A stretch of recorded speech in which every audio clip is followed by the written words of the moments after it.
യേശുമിശിഹായ്ക്ക് സ്തുതിയായിരിക്കട്ടെ. വിശുദ്ധ മത്തായിയുടെ സുവിശേഷം 19-ാമത്തെ അധ്യായം 16 മുതൽ 22 വരെയുള്ള വാക്യങ്ങളാണ് ഇന്ന് നാം ധ്യാന വിഷയമാക്കുക. സ്വർഗരാജ്യമാണല്ലോ പള്ളിക്കുദാശ കാലത്തെ നമ്മുടെ പ്രധാന ധ്യാന വിഷയം. ആ സ്വർഗരാജ്യ പ്രവേശനത്തിന് വേണ്ടി ഒരുവൻ ജീവിതത്തിൽ കരുതി വയ്ക്കേണ്ടവ എന്തൊക്കെയാണ് എന്നാണ് തിരുസഭ ഈ ദിവസങ്ങളിൽ നമുക്ക് വ്യാഖ്യാനിച്ച് നൽകിക്കൊണ്ടിരിക്കുക. ധനികനായ യുവാവ് ഈശോയോട് വന്ന് ചോദിച്ചതും അതുതന്നെയാണ്. എനിക്ക് സ്വർഗം സ്വന്തമാക്കാൻ ഞാൻ എന്ത് ചെയ്യണം? അവൻ പറഞ്ഞുകൊടുത്ത കൽപ്പനകളുടെ മാർഗം ഈ ധനികന് പണ്ടേ ഹൃദ്യസ്ഥമാണ്. അവൻ പറഞ്ഞു, ചെറുപ്പം മുതലേ ഞാനിതെല്ലാം പാലിക്കുന്നുണ്ട്. ഈശ്വര ഉത്തരം വരിക, നീ പരിപൂർണനാകാൻ ആഗ്രഹിക്കുന്നെങ്കിൽ നിനക്കുള്ളതെല്ലാം വിറ്റ് ദരിദ്രർക്ക് കൊടുക്കണം, മറ്റൊരു സഖ്യവൂസായി മാറുക.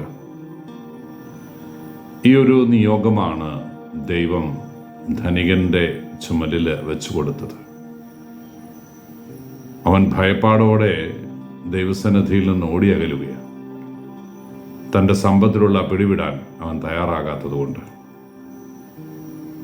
പ്രിയപ്പെട്ടവരെ, ഇന്നത്തെ തിരുവചനം നമ്മുടെയൊക്കെ ഹൃദയങ്ങളിൽ കോറിയിടേണ്ടത് ഗൗരവമുള്ള ചിന്തയാണ്.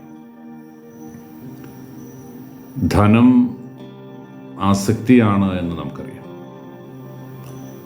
എങ്ങനെയും പണം സമ്പാദിക്കാനുള്ള വ്യഗ്രതയിൽ അസ്വസ്ഥരാകുന്ന ഒരുപാട് പേര് നമുക്കുണ്ട്. പണം വ്യയം ചെയ്യപ്പെടുമ്പോഴും പണം പങ്കുവയ്ക്കപ്പെടേണ്ടി വരുമ്പോഴും അസ്വസ്ഥരാകുന്നവർ.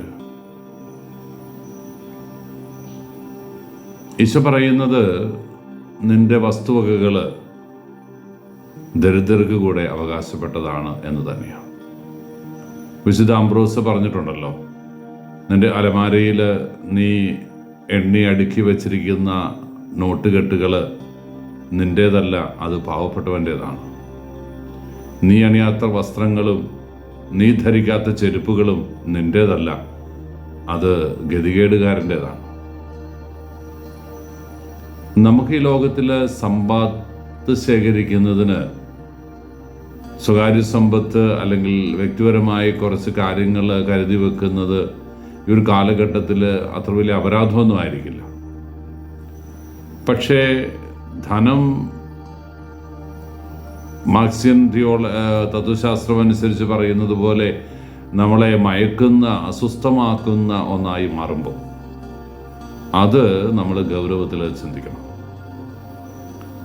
ഈ ധനസമ്പാദന വ്യഗ്രതയിൽ മാനുഷിക മൂല്യങ്ങൾ തമസ്കരിക്കപ്പെടുമ്പോൾ, ധനസമ്പാദന വ്യഗ്രതയിൽ ആത്മീയ ജീവിതം പണയപ്പെടുത്തുമ്പോൾ, എങ്ങനെയും പണം വരുത്തി തീർക്കാൻ വേണ്ടിയിട്ട് ധാർമ്മിക മൂല്യങ്ങൾ തച്ചുടയ്ക്കപ്പെടുമ്പോൾ, അവിടെയൊക്കെ ഗൗരവമായ പരിചിന്തനം ആവശ്യമുണ്ട്. നമ്മുടെ വഴികളിൽ അങ്ങനെയുള്ള മാർഗങ്ങളില്ല എന്ന് ഉറപ്പാക്കുക ഈ കാലഘട്ടത്തിൻ്റെ കൂടെ ഒരു ആവശ്യമാണ്. എങ്ങനെയും കാശുണ്ടാക്കിയാൽ മതിയെന്ന് ചിന്തിക്കുന്ന വിഭാഗം നമ്മുടെയൊക്കെ സമൂഹത്തിലുണ്ട്. കുൽസിത മാർഗങ്ങളിലൂടെ ധനസമ്പാദനം, വഴിവിട്ട വഴികളിലൂടെ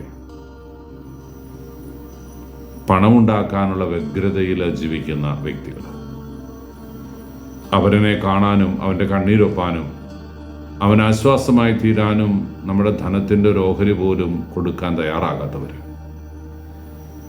ദശാംശം കൊടുക്കണമെന്നുള്ള സഭയുടെ കാഴ്ചപ്പാടിനെ അവഗണിക്കുന്നവർ. പ്രിയപ്പെട്ടവരെ, ഈ ഒരു കാലഘട്ടത്തിൽ ഒരുപക്ഷെ നമുക്ക് മറ്റുള്ളവരോട് പറയാൻ സക്കേവൂസിൻ്റെ വഴി അല്ലെങ്കിൽ ഇന്നത്തെ ധനവാനോട് ഈശോ ആവശ്യപ്പെട്ട വഴി അതൊക്കെ എത്രമാത്രം പ്രായോഗികമാണ് എന്ന് നാം ചിന്തിക്കുന്നത് നല്ലതാണ്. വചനത്തിൻ്റെ ഗൗരവത്തെ ലഘൂകരിക്കാനല്ല ഞാനിത് പറയുക. തമ്പുരാൻ ആഗ്രഹിക്കുന്നത് പങ്കുവയ്ക്കൽ തന്നെയാണ്. പക്ഷെ എനിക്ക് നിങ്ങൾക്കും ദൈവസന്നിധിയിൽ അല്പം കൂടെ ഗൗരവമുള്ള ഒരു റോള് ഏറ്റെടുക്കാനുണ്ട് എന്നാണ് ഞാൻ കരുതുക. അത് പൂർണ്ണമായ ഒരു വെറുത്തുപേക്ഷിക്കലും ഈ ലോകത്തിൻ്റെ വഴിയിൽ നിന്ന് പൂർണ്ണമായ ഒരു മാറുനടക്കലൊന്നുമല്ല. പക്ഷേ ഓപ്ഷൻ ഫോർ ദ പൂവർ, പാവപ്പെട്ടവനെ ചേർത്ത് പിടിക്കാനുള്ള ഒരു മാനസിക ഭാവം,